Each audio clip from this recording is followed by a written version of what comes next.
Olá, eu me chamo Fábio Gonçalves, sou professor, historiador, advogado, um pesquisador das relações raciais, sobretudo na última década, e nesse momento trago algumas provocações que nos servirão de base dentro do contexto deste curso que visa capacitar as comissões de heteroidentificação, pontualmente no que diz respeito à efetividade, à necessidade, à justiça que há ou que não há nas ações que visam reparar grupos socialmente fragilizados. Então, nesse momento, não há a intenção aqui de um juízo de valor ou de fomentar, quiçá, ideias contrárias àquilo que nós já trazemos pelas nossas formações ou pelos nossos conceitos pessoais. A ideia é provocar, desacomodar, trazer à luz algumas razões que, como disse, deverão servir de base para que nós reflitamos, ao fim e ao cabo, sobre a necessidade de reparação no contexto social que se apresenta ao Brasil hoje. E, a partir disso, por óbvio, então, ponderarmos acerca da atuação, da importância das comissões de heteroidentificação dentro de um processo que visa garantir que aqueles que são sujeitos de direito, os reais sujeitos de direito, possam efetivamente acessar as vagas reservadas nos institutos de educação tecnológica. A proposta de hoje, então, ela pontualmente deverá tratar, como disse, num processo de desacomodação, a respeito de pensar as cotas, a reserva de vagas, as cotas raciais, a partir da ideia, então, de uma reparação que tem o seu amparo enquanto direito. As cotas raciais como direito à reparação.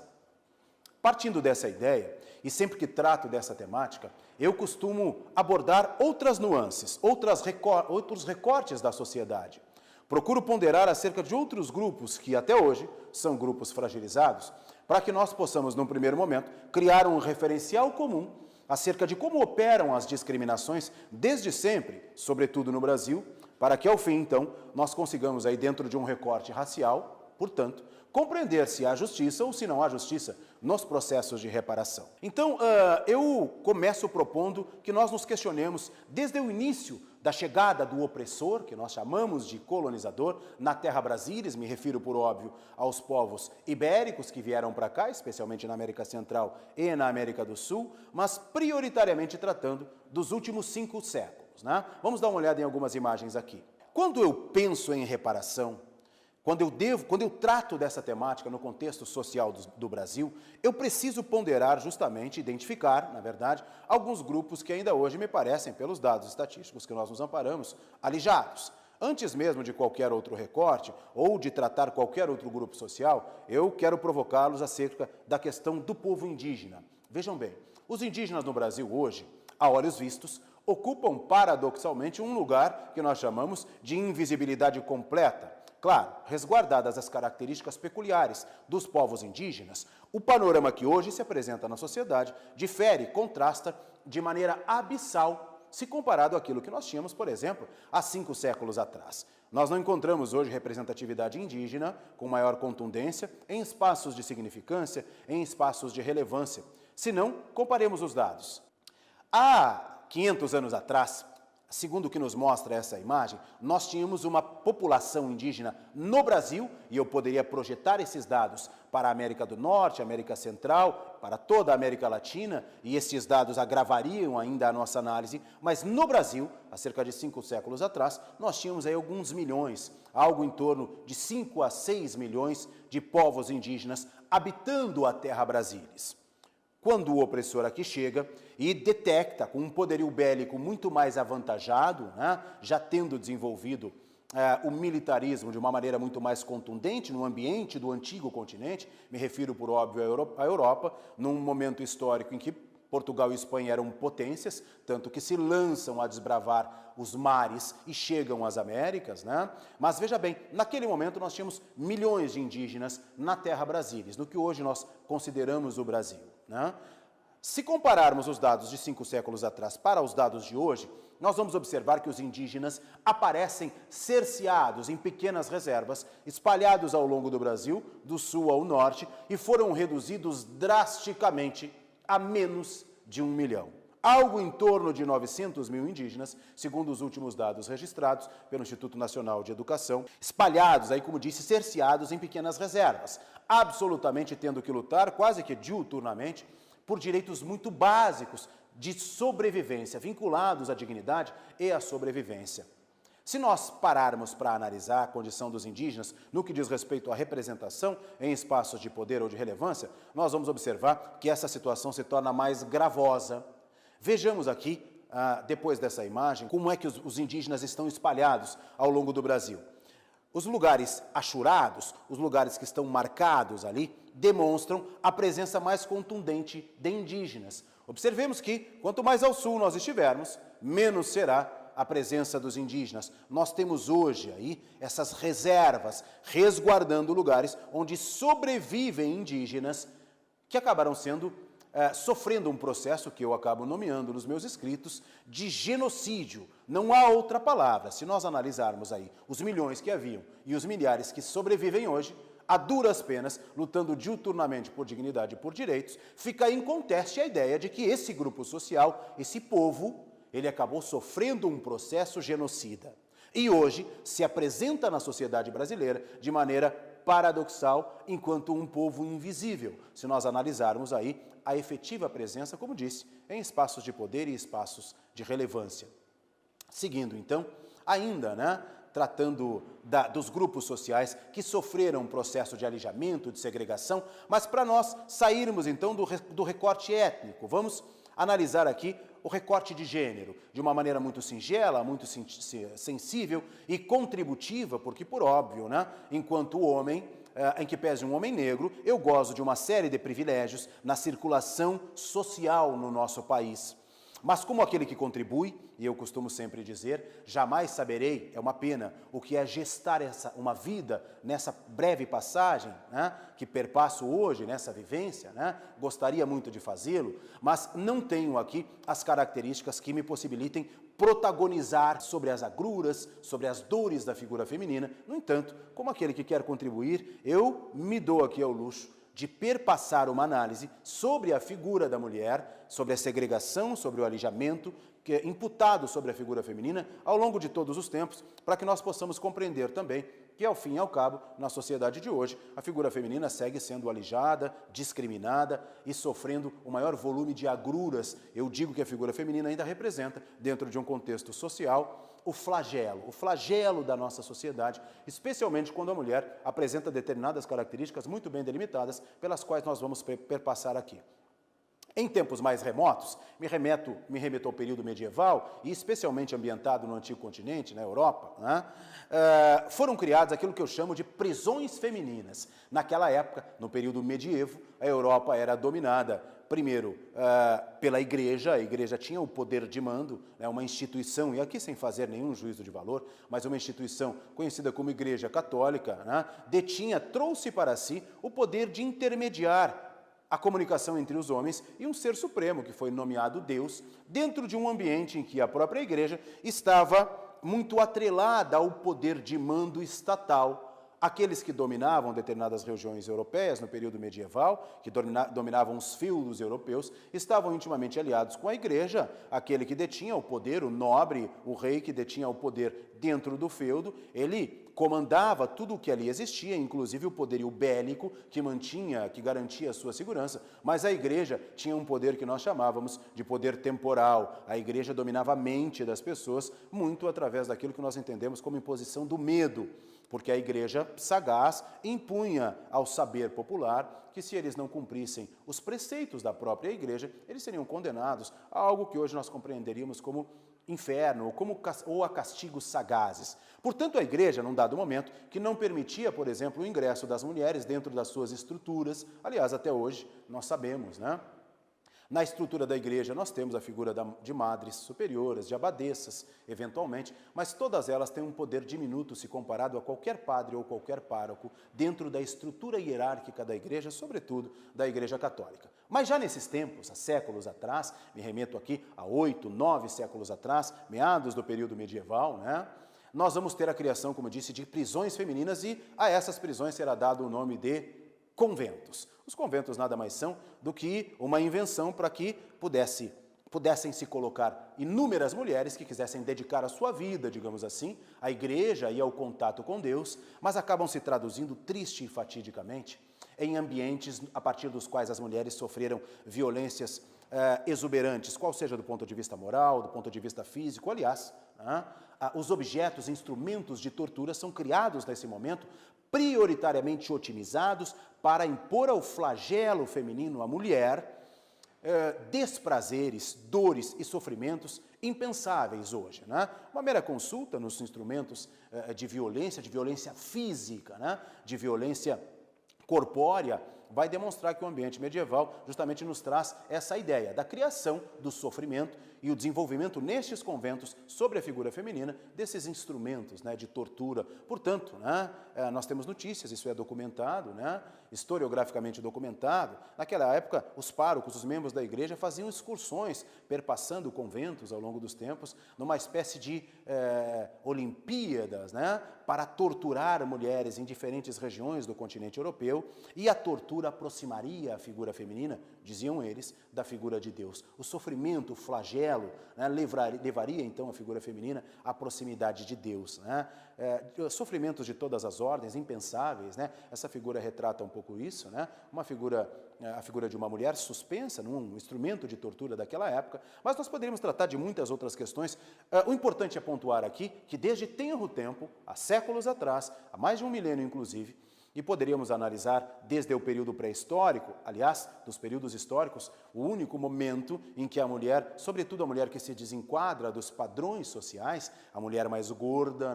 ela é reverenciada como uma figura relevante, uma figura de importância dentro do contexto da formação social. Isso acontecia no período pré-histórico, porque a fertilidade, a possibilidade de gerar rebentos, de garantir a perpetuação da própria espécie, lá no período pré-histórico, estava vinculada à mulher mais abastada, a mulher que pudesse ter mais rebentos. Por isso a mulher mais gorda, ela é reverenciada nesse momento histórico. Da pré-história em diante, a figura feminina foi sofrendo um revés enorme. Já no período antigo, no próprio berço da democracia, na Grécia Antiga, o valor da figura feminina é relativizado. As mulheres passam a valer menos do que os escravos, porque sim, na Grécia Antiga, ainda que com o surgimento da democracia, do poder para o povo, lá onde ela surge, onde tem a sua gênese a ideia da democracia, nós temos uma sociedade que se organiza e que permanece com a figura do escravo. Mas o próprio escravo valia mais do que a figura feminina dentro daquele contexto. Claro que estamos perpassando essas características de uma maneira muito simples, muito singela e muito superficial, trazendo pequenas referenciações para que se compreenda o que a mulher sofre ao longo dos tempos. Valorizada na pré-história, as mulheres mais gordas, mas a partir dali, justamente pela vinculação à fertilidade, a possibilidade de ter rebentos e perpetuar a espécie com mais eficácia, a partir dali, a mulher sofre um revés enorme, desvalorizada na antiguidade, no período medieval, como disse, sofre torturas e agruras, especialmente protagonizadas por isto que a igreja acaba desenvolvendo, a criação dos conventos, que são verdadeiras prisões femininas. No período moderno, logo adiante, algumas mulheres surgem como referência, como líderes, inclusive, de determinadas revoltas burguesas, incitando que o povo passe a ter algum poder, aliado à burguesia, contra a nobreza ociosa e contra os déspotas, os reis, que acabavam concentrando em si esse intermédio, a própria vontade de um Deus que permanece vivo, mas ainda assim aparecem de maneira muito singela, muito tímida, referenciando grandes mudanças estruturais no período moderno. E, na atualidade, nós temos as mulheres aí, como sabemos, sofrendo diuturnamente, qual seja através do acúmulo de carga horária, de trabalho, jornadas duplas, triplas, quádruplas, chegam em casa, muitas ainda servem o marido, são as primeiras a acordar e levam os filhos na creche. As mulheres sistematicamente são vítimas, nós sabemos, com muita tristeza, da violência doméstica. Enquanto advogado, milito muito nessas áreas, e tenho uma vivência pontual, empírica acerca dessas questões, tanto que nós temos alguns avanços legais, alguns diplomas que foram desenvolvidos, porque a sociedade por si, ela não foi capaz de alguma maneira, de uma maneira eficaz, resguardar a figura feminina. Portanto, o legislador, por força de lei, cria diplomas para proteger a figura feminina, cria diplomas reservando vagas para as mulheres, por exemplo, no próprio âmbito político. Nós sabemos, as mulheres gozam de reserva, de cotas na política. Ora, se alguém compreender que as mulheres alijadas durante todos esses períodos, as mulheres que até bem pouco tempo, 80 anos atrás, não podiam votar e escolher os seus representantes, né? As mulheres que sofrem até hoje, como disse, com essas agruras e essas violências, as mulheres que há 30 e poucos anos atrás poderiam ser mortas em nome da honra, né? Muitos casos, muitas mulheres foram assassinadas porque os companheiros, os maridos entendiam que elas o haviam traído ou haviam tido uma conduta, digamos assim, tida como menos nobre, menos digna na sociedade, e aí então ceifaram violentamente a vida e no decurso de um processo provaram que mataram a mulher, mataram a companheira em nome da honra, para manter a sua honra inatacada, né? Para resguardar, para retribuir a ideia de uma honra eventualmente manchada, a mulher que poderia ser despedida a pedido do seu emprego, do seu trabalho, a pedido do seu marido, apresentando um contrato de casamento. Apenas, pasmem, isso acontecia há bem pouco tempo atrás, as mulheres poderiam ser demitidas do seu trabalho se o eventual esposo chegasse lá e apresentasse ao patrão o contrato de casamento, né? E dissesse, olha, está aqui, eu gostaria de solicitar a dispensa da minha esposa, sou o marido, aqui está o contrato, eu não quero mais que ela trabalhe aqui. Inadvertidamente, como dizemos no direito, inaudita altera parte, sem ouvir sequer a mulher, ela seria sumariamente demitida. Veja bem, Brasil, há bem pouco tempo atrás, né, isso muda com a nossa Constituição Cidadã, que nesse ano completa os seus 30 anos. Mas se alguém compreende que as mulheres não devem serem objeto de reparação por conta desse volume de agruras que sofreram, que suportam desde sempre, eu sugiro que reflita um pouco mais, que pense na figura feminina na atualidade, sofrendo essas violências todas, né? E pondere acerca desses dados que minimamente trouxe aqui, como disse, são provocações, né? Para compreender que as mulheres fazem parte de um grupo social que sofreu demais, que foi alijado desde sempre e que segue sistemática e diuturnamente morrendo violentamente na sociedade brasileira e que paradoxalmente é invisível em espaços de poder ou de relevância, ainda que hajam diplomas legais, como o diploma que garante cotas para as mulheres na política. Pasmem, ainda que haja uma lei visando resguardar a figura feminina no ambiente político, para que ela contribua com as decisões políticas para a sociedade, as siglas e os partidos políticos resolveram que poderiam, de alguma maneira, glosar, de alguma maneira, usurpar, de alguma maneira, não cumprir o diploma, trazendo para as nominatas os nomes de mulheres, de maneira formal, que aparecem depois na apuração dos votos, sequer votando em si próprias. Vejam bem,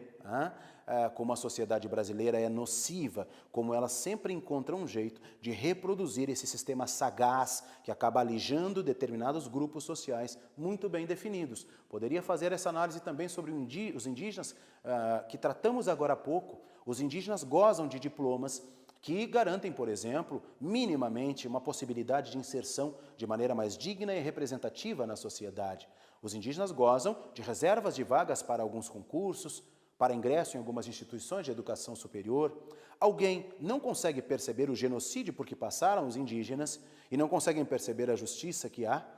na reparação para este grupo social, que existia aos milhões há 5 séculos atrás e que depois do genocídio está cerceado em milhares apenas em reservas muito bem delimitadas no Brasil. Alguém é contra a reparação para os indígenas? Não precisa responder, é uma provocação. Alguém é contra a reparação para as mulheres dentro desse panorama ou não consegue compreender esta necessidade? Ou que ainda que os legisladores, lúcidos legisladores, tenham criado diplomas legais, qual seja para os indígenas ou mesmo para as mulheres, a sociedade, como disse, tenta usurpar, como é o caso dos partidos políticos, que pegam para nominato o nome de mulheres, que sequer, como disse, votam em si e depois têm que responder processos, inclusive criminais, com relação a essa conduta. Veja bem, ainda com diplomas legais, a sociedade, visando manter o poder nas mãos daqueles que nós sabemos são a maior representação da concentração de poder numa sociedade como a brasileira, me refiro pontualmente ao homem branco heterossexual, que tenta a todo custo manter o seu poder. Então, se é difícil compreender a necessidade de reparação para esses grupos, eu sugiro que nós estudemos mais com o coração aberto, busquemos outros índices, eles, indubitavelmente, eu antecipo, vão demonstrar um panorama que justifica a necessidade de reparação, no primeiro momento para esses dois grupos que aqui citei, mas dando sequência, então, né, ainda tratando da questão da mulher, né, nós temos a sociedade hipersexualizando a figura feminina, né, eu já mencionei a violência doméstica, diuturna, né, eu trago aqui uma frase célebre da Simone de Beauvoir, uma das maiores referências, né, do feminismo em todos os tempos, né, de tratar as coisas das mulheres, né, e o reflexo do que acontece no Brasil, violência doméstica, hipersexualização, mas além disso, né, e não por acaso eu trago a figura de uma mulher negra quando trato a hipersexualização, porque se nós analisarmos ainda a mulher enquanto flagelo da sociedade, dando sequência aqui, eu tenho uma outra provocação. A mulher, por si só, sofre com tudo isso que eu aqui trato e que os provoco. Mas quando nós pensarmos numa mulher que se desenquadra dos padrões de beleza, porque não estamos na pré-história. Como disse, a pré-história, ela valorizava as mulheres muito gordas, né, por conta da fertilidade. Hoje não. O padrão de beleza sabemos que não é esse. Quando uma mulher desenquadra dos padrões de beleza impostos pela sociedade, quando ela, além de estar desenquadrada, por ser mulher já sofre, a mulher, quando está desenquadrada, sofre mais ainda dos padrões de beleza, mas quando ela, por exemplo, se declara homoafetiva, quando ela tem uma companheira, ela sofre ainda mais, é o que nós chamamos de preconceito agregado, e quando ela é uma mulher negra, ela sofre mais ainda. Nós costumamos dizer que a mulher negra, sobretudo a mulher negra desenquadrada dos padrões de beleza, naturalmente, tristemente, né, pelas imposições sociais do Brasil, quando ela é homoafetiva, ela é o que, digamos assim, mais representa o flagelo social. A saber, no Brasil, quase 80% dos lares monoparentais são chefiados por mulheres. Esse é um dado do Instituto Nacional de Pesquisa também. Desses 80% dos lares monoparentais que são chefiados por mulheres, quase 70% são chefiados por mulheres negras no Brasil, porque as mulheres negras, elas, como disse, representam o flagelo da sociedade brasileira. As mulheres negras naturalmente se desenvolvem em bolsões de pobreza, porque esses bolsões de pobreza foram criados e fundados no Brasil pela população negra e passam por tragédias em família, acabam sendo abandonadas pelos seus companheiros, dando vazão a um advento que nós chamamos e estudamos desde muito tempo de solidão da mulher negra e, com base nisso, acabam chefiando, porque não largam os filhos, né, por óbvio, né, acabam chefiando, na sua grande maioria, os lares monoparentais no Brasil. Isso tem que querer dizer alguma coisa, né? Então, a figura feminina, ela faz parte de um grupo social que merece reparação. Se alguém pensa o contrário, então eu sugiro, né, que aprofunde essas reflexões e busque os outros dados. Mas, dando sequência, não só os indígenas, não só as mulheres, se nós analisarmos a sociedade aí como está, a maneira como ela se estrutura, né, e pensarmos nos deficientes, nas pessoas como deficiência, e aqui eu trago algumas representações, pessoas aprendendo Libras, então, pessoas que não ouvem, surdos, né, cadeirantes, cegos ali praticando um esporte, trago um fragmento de um escrito meu, de um artigo que escrevi há muito tempo, né, no qual eu dizia que a impossibilidade de desbravar e romper os limites sempre esteve muito mais arraigada nas nossas mentes do que mesmo nos nossos corpos. Mas, a despeito disso, a sociedade não está nem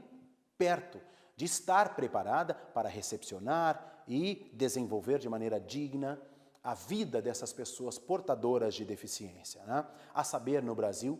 segundo os dados do Instituto Brasileiro de Geografia e Estatística, né, nós temos apenas 7 prédios tidos certificados pela Organização das Nações Unidas como completamente preparados para receber pessoas com deficiência. 7 prédios, todos eles pertencem à Petrobras. Num país, por óbvio, vocês sabem, né, o volume de prédios no Brasil é incontável, nós temos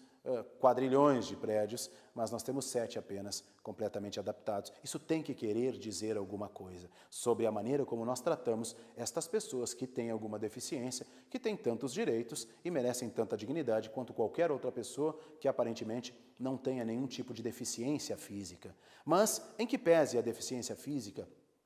tem essas características, algumas síndromes também são completamente marginalizadas e as pessoas que têm síndromes, eu trago aqui na imagem algumas representações, né?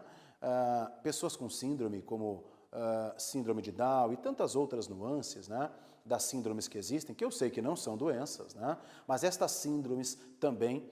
nos fazem refletir acerca de como essas pessoas, né, sobretudo essas crianças, são incluídas, se há dignidade ou se não há dignidade,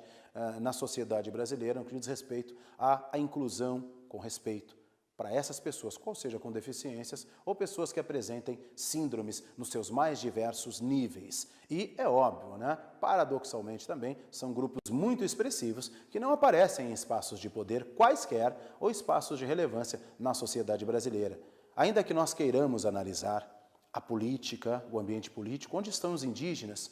onde estão as mulheres com maior representatividade, ínfima nas casas do nosso Congresso, qual seja na Câmara de Deputados ou mesmo no Senado, nas assembleias, nos estados, nas câmaras de vereadores, as representações ainda são diminutas, onde estão os indígenas, onde estão as mulheres, onde estão as pessoas com deficiência, mas não apenas na política, né? Se nós analisarmos outros campos muito específicos, o grande empresariado, o próprio judiciário, onde estão os indígenas representados no poder judiciário no Brasil, no grande empresariado no Brasil, onde estão as pessoas com deficiência. Mas, para além disso, se nós analisarmos outros contextos de significância ou de poder, poderia aqui tratar de vários, nós vamos observar que esses grupos de que tratei, de que os provoquei até agora, são grupos que aparecem de maneira diminuta, muito pouco representada. E por isso fica a provocação. Merecem reparação? Não merecem? Através de diplomas legais, já que a sociedade voluntariamente não consegue fazer, não consegue garantir um enquadramento efetivamente digno para esses grupos e acaba, então, sistematicamente seguindo nesse processo de alijamento e de segregação, segundo os índices que hoje nos são apresentados. Então, se alguém é contrário à reparação para esses grupos, eu provoco novamente, pesquise, aprofunde os dados, antecipe o resultado. É indúbita a constatação de que há segregação, e eu tomei como exemplo esses grupos, poderia tratar de outros.